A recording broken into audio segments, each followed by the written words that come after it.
जवळची वाटतात, ती फक्त प्रेम करतात, आपल्याला हवी तेव्हा जवळ येतात, दूरवर ठेवलं तरी त्यांची ओढ कमी होत नाही. आपल्या सर्वांच्या बालमनावर राज्य करणारं एकमेव पुस्तक ते म्हणजेच श्यामची आई. आजच्या या व्हिडिओमध्ये आपण या पुस्तकाचा प्रारंभ कसा होतो हे पाहणार आहोत. चला तर मग व्हिडिओला सुरुवात करूया. पुष्कळ वेळा मनुष्याचा मोठेपणा त्याच्या आई बापांवर अवलंबून असतो. त्याचे पुढचे बरे वाईट जीवन त्याच्या आई बापांवर अवलंबून असते.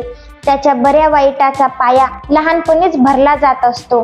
पाळण्यात असतानाच, आईच्या अंगाखांद्यावर खेळत असतानाच पुढील जीवनाच्या विकासाचे बी पेरले जात असते. मोठेपणा याचा अर्थ जगातील काही व्यक्तींच्या ओठांवर आपले नाव काही काळ नाचणे असा मी करीत नाही. हिमालयाच्या दऱ्याखोऱ्यात असे प्रचंड व गगनचुंबी वृक्ष असतील की ज्यांची नावे जगाला माहीत नाहीत. रानावनातील कानाकोपऱ्यात असे एखादे रमणीय व सुगंधी फूल फुललेले असेल की ज्याचा पत्ता कोणाला लागलेला नाही. समुद्राच्या पोटात असे गोलबंद व पाणीदार मोती असतील की ज्याची जगास वार्ता नाही. पृथ्वीच्या पोटात ताऱ्यांसारखे तेजस्वी हिरे असतील, परंतु मानवजातीस त्याचे अद्याप दर्शन नाही. वर अनंत आकाशात असे अनंत तारे असतील की जे पल्लेदार दुर्बिणीतूनही अजून दिसले नाहीत. मोठेपणा याचा अर्थ जगाला माहीत असणे असा मी करीत नाही. मी निर्दोष होत आहे, हळूहळू उन्नत होत आहे. ही ज्याला जाणीव आहे तो मोठाच होत आहे. मोठा होत जाण्याची ही प्रवृत्ती व्यक्तीच्या ठिकाणी आई बापच उत्पन्न करतात. आई बापांकडून मिळालेली ही ईश्वर देणगी होय. माय बापच कळत वा नकळत मुलाला लहान किंवा मोठा करीत असतात. मनुष्य जन्मतो त्याच्या पूर्वीच त्याचे शिक्षण सुरू झालेले असते. आईच्या पोटात गर्भरूपाने जीव आला त्याच्या पूर्वीच त्याच्या शिक्षणाची तयारी झालेली असते. गर्भधारणेपूर्वीच आई बापांनी आपल्याला जीवनात जे विचार केले असतील, ज्या भावना हृदयात खेळविल्या असतील, जी कर्मे केली असतील, त्या सर्वांतून नव बालकाच्या शिक्षणाचीच पुस्तके तयार केली जात असतात. जगात फक्त आई बापच शिकवतात असे नाही, आजूबाजूचे सारे जग, सारी सजीव निर्जीव सृष्टी शिकवित असते. परंतु या आजूबाजूच्या सृष्टीतून काय शिकावे हे आई बापच शिकवितात. मुलांच्या शिक्षणात जास्तीत जास्त वाटा आई बापांचा असतो व त्यातही आईचा अधिक. आईच्या पोटात मुळी जीव राहिला, आईशी एकरूप होऊनच जीव बाहेर पडला, जणू तिचाच होऊन बाहेर आला. बाहेर आल्यावरही आईच्याच सानिध्यात रडतो, आईजवळ खातो पितो, आईजवळ खेळतो खिदळतो, झोपतो झोपी जातो. आईजवळ त्याची उठबस सुरू असते. म्हणूनच खरी शिक्षणदात्री आईच होय. आई देह देते व मनही देते. जन्मास घालणारी तीच व ज्ञान देणारीही तीच. लहानपणी मुलावर जे परिणाम होतात ते दृढतम असतात. लहानपणी मुलाचे मन रिकामे असते.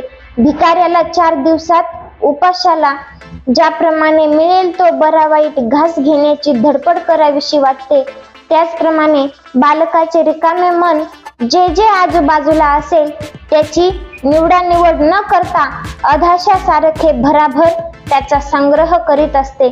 अगदी लहान 2-4 महिन्यांच्या मुलाला जर बाहेर अंगणात ठेवले तर आजूबाजूच्या हिरव्या हिरव्या झाडामाडांच्या त्याच्या मनावर, त्याच्या शरीरावर इतका परिणाम होतो की त्याच्या मनासही रंग येतो असे बायका म्हणतात. याचा अर्थ एवढाच की लहानपणी मन फारच संस्कारक्षम असते. मातीसारखे, मेणासारखे असते. द्यावा तो आकार त्याला मिळेल. आईने तेलकट खाल्ले तर मुलाला खोकला होईल. आईने उसाचा रस, आंब्याचा रस खाल्ला तर मुलाला थंडी होईल. त्याप्रमाणे आईने मुला देखत आदळआपट केली, भांडण तंडण केले तर मुलाच्या मनास खोकला होईल. परंतु ही गोष्ट आया विसरतात. आईचे बोलणे, चालणे, हसणे, सवरणे, मुलाच्या आसमंतात होणाऱ्या आईच्या सर्व क्रिया म्हणजे मुलाच्या मनाचे, बुद्धीचे, हृदयाचे दूध होय. मुलाला दूध पाजताना आईचे डोळे मत्सराने लाल झालेले असतील तर मुलाचे मनही रागीट होईल. अशा प्रकारे मुलाचे शिक्षण हे मातेवर, पित्यावर, सभोवतालच्या सर्व सजीव निर्जीव सृष्टीवर अवलंबून असते. मुलांच्या समीप फार जपून वागावे, वातावरण स्वच्छ राखावे. सूर्यचंद्रांना माहीत असो वा नसो त्यांच्या किरणांनी कमळे फुलतात ही गोष्ट खरी. आई बापांना व इतर लोकांना माहीत असो वा नसो त्यांच्या कृत्यांनी मुलांच्या जीवनकळ्या फुलत असतात हे खरे. सूर्यचंद्राच्या किरणांप्रमाणे मनुष्याचे व्यवहार, आई बापांची कृत्ये स्वच्छ, सतेज व तमोहीन अशी असतील तर मुलांची मने कमळांप्रमाणे रसपूर्ण, सुगंधी, रमणीय व पवित्र अशी फुलतील. नाहीतर ती किडींनी खाल्लेली रोगट, फिक्कट, रंगहीन व पवित्रहीन अशी होतील. मुलांचे जीवन बिघडविणे यासारखे पाप नाही. स्वच्छ झऱ्याचे पाणी घाण करणे यासारखे पाप नाही. मुलांजवळ राहणाऱ्यांनी ही गोष्ट सदैव लक्षात ठेवावी. वसिष्ठ ऋषी वेदामध्ये वरुण देवाला म्हणतात, हे वरुण देवा, माझ्या हातून जर काही वाईट झाले असेल तर त्याबद्दल माझ्या वडील मंडळींस जबाबदार धर. अस्ति ज्या जान कनियस उपारे. कनिष्ठाच्या जवळ ज्येष्ठ असतो. या ज्येष्ठाने आपली जोखीम ओळखून वागले पाहिजे. आई बापांनी, शेजाऱ्यांनी, गुरुजींनी, सर्वांनी लहान मुलांचा विकास सदैव डोळ्यांसमोर ठेवून त्यांच्या जवळ वागावे. श्यामला त्याच्या भाग्याने थोर माता मिळाली होती. दररोज तो आपल्या आईला मनात धन्यवाद देत असे. कधी कधी 4 अश्रूंनी तिचे तर्पण करीत असे.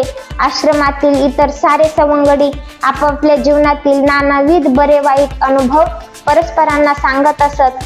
आपल्या सोबत त्याच्या जीवनकथा ऐकताना कधी कधी एकाएकी श्यामचे डोळे भरून येत असत.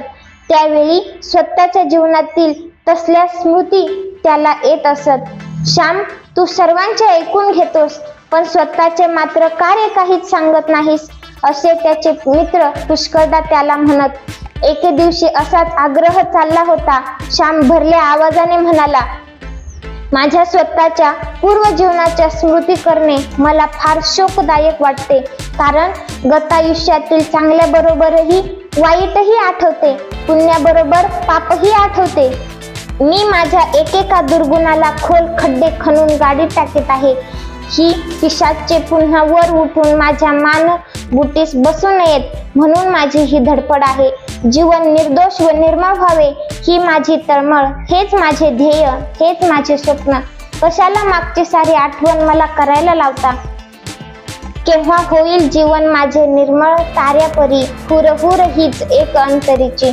परंतु आम्हाला चांगल्या चांगल्या तुमच्या गोष्टी सांगा. चांगल्या गोष्टींचे चिंतन केल्याने मनुष्य चांगला होत जातो असे तुम्हीच नेहमी म्हणता, लहान गोविंदा म्हणाला. परंतु आपण चांगलेच आठवले व ते सांगितले तर आपण निर्दोष आहोत असा अहंकारही जडावयाचा, भिका म्हणाला. श्याम गंभीर होऊन म्हणाला, मनुष्याला स्वतःचे अधपतन सांगावयास जशी लाज वाटते त्याप्रमाणे आपण कसे चढलो व चढत आहोत हे सांगावयास ही लाज वाटते. आत्मप्रौढीचा शब्दही माझ्या तोंडून बाहेर न येवो अशी देवाला माझी प्रार्थना असते. नारायण जरा हसत म्हणाला, मी निरअहंकारी आहे याचाच एखादे वेळेस अहंकार व्हावयाचा. मी आत्मप्रौढी सांगत नाही असे म्हणण्यातच आत्मप्रौढी येऊन जावयाची. श्याम म्हणाला, या जगात जपावे तेवढे थोडेच. ठाई ठाई मोहक मोह आहेत, कोसळावयास कडे आहेत. शक्यतोवर जपावे, यत्न करावे, प्रामाणिकपणे झटावे. आत्मवंचना करू नये. अहंकाराचे रूप फार सूक्ष्म असते. सदैव सावध राहिले पाहिजे. श्यामचा प्रेमळ मित्र राम म्हणाला, आपण का एकमेकांस परखे आहोत? तू व आम्ही अद्याप एकरूप झालो नाही का? आपल्या आश्रमात आता खाजगी असे काही एक नाही. आपण सारे एक, जे आहे ते सर्वांच्या मालकीचे. तू आपली अनुभव संपत्ती का बरे चोरून ठेवतोस? तुझ्याजवळ वादविवाद आम्हाला करावयाचा नाही. आम्हाला सांगण्यात कसली आहे प्रौढी, कसला आहे गर्व? तुझ्या जीवनात ही माधुरी, ही सरलता, ही कोमलता, हे प्रेम, हे गोड हसणे, ही सेवावृत्ती, ही निरअहंकारिता, कोणतेही काम करण्यास लाज न वाटण्याची वृत्ती, हे सारे कोठून आले ते सांग. आम्ही आजाराची शुश्रूषा करतो, तूही करतोस, परंतु तू आजाराची आई होतोस. आम्हाला का होता येत नाही? तू आपल्या नुसत्या गोड हसण्याने दुसऱ्याला आपलासा करतोस, परंतु त्याच्याजवळ 4-4 तास बसून बोलूनही त्याचे मन आम्हाला ओढून का घेता येत नाही? सांग, ही जादू कोठून पैदा केलीस? सांग, तुझ्या जीवनात हा आनंद कोणी मिसळला? ही कस्तुरी कोणी ओतली? श्याम, वऱ्हाडातील एक दंतकथा तुला माहित आहे का? एकदा वऱ्हाडात एका श्रीमंत व्यापाऱ्याचे डोलेजंग घर बांधले जात होते. त्यावेळेस एक नेपाळी कस्तुरी विक्या तिथे कस्तुरी विकायला आला. श्रीमंत व्यापाऱ्याने त्या कस्तुरी विक्यास भाव विचारला. तो कस्तुरी विक्या तिरस्काराने म्हणाला, तुम्ही दक्षिणेतील गरीब लोक काय घेणार कस्तुरी? पुण्याला जाऊन खपली तर पहावयाचे. त्या श्रीमंत व्यापाऱ्यास राग आला. तो म्हणाला, तुझी सारी कस्तुरी मोज, त्या मातीच्या गाऱ्यात मिसळून देतो. कस्तुरीच्या भिंती दक्षिणेतील लोक बांधतात असे उत्तरेत जाऊन सांग. त्या व्यापाऱ्याने सारी कस्तुरी खरेदी केली आणि गाऱ्यात मिसळून दिली. वऱ्हाडातील त्या घराच्या भिंतींना अजून कस्तुरीचा वास येतो असे सांगतात. श्याम, तुझ्या जीवनाच्या भिंती जेव्हा बांधल्या जात होत्या त्यावेळी कोणी रे तिथे कस्तुरी ओतली? आमच्या जीवनाला ना वास, ना रूप, ना गंध. तुझ्या जीवनाला हा वास कोठून आला? हा रंग कोणी दिला? सांग. श्यामच्याने आता राहावे ना. तो गंभीरपणे व गहिवराने म्हणाला, माझ्या आईचे हे देणे. गड्यांनो, माझ्यात जे काही चांगले आहे ते माझ्या आईचे आहे. आई माझा गुरु, आई माझी कल्पतरू. तिने मला काय काय दिले तरी दिले, तिने मला काय दिले नाही, सारे काही दिले. प्रेमळपणे बघावयास, प्रेमळ बोलावयास तिनेच मला शिकविले. मनुष्यावर नव्हे तर गाई गुरांवर, फुलापाखरांवर, झाडामाडांवर प्रेम करावयास तिने शिकवले. अत्यंत कष्ट होत असतानाही तोंडातून ब्र न काढता शक्यतो आपले काम उत्कृष्टपणे करीत राहणे हे मला तिने शिकविले. कोंड्यांचा मांडा करून कसा खावा व दारिद्र्यातही सत्व व सत्य न गमविता कसे राहावे हे तिनेच मला शिकविले. आईने जे शिकविले त्याचा परार्थाशी आईने जे शिकवले त्याचा परार्थाशही माझ्या जीवनात मला प्रकट करता आला नाही. अजून माझ्या मनोभूमीत बीज फुगत आहे. त्यातून भरदार जोमदार अंकुर केव्हा बाहेर येईल तो येवो. माझ्या आईनेच जीवनात अत्तर ओतले. मी मनात म्हणत असतो, मंद तरंगी करुणी निवास, सुवास देई मम जीवनास. तीच वास देणारी, रंग देणारी, मी खरोखर कोणी नाही, सारे तिचे, त्या थोर माऊलीचे, सारी माझी आई. असे म्हणता म्हणता श्यामला गहिवरून आले. त्याच्या डोळ्यातून घळाघळा अश्रुधारा गळू लागल्या. भावनांनी त्याचे ओठ, त्याचे हात, हाताची बोटे थरथरू लागली. थोडा वेळ सारेच शांत झाले. साऱ्यांची शांती तेथे पसरली होती. नंतर भावनापूर थोडा ओसरला व श्याम म्हणाला, गड्यांनो, माझे असे काहीच सांगण्यासारखे नाही, परंतु माझी आई कशी होती ते मी तुम्हाला सांगेन. आईचे गुणगान करून हे ओठ पवित्र करीन. आईच्या आठवतील त्या गोष्टी सांगेन. तिच्या स्मृती आळवीन.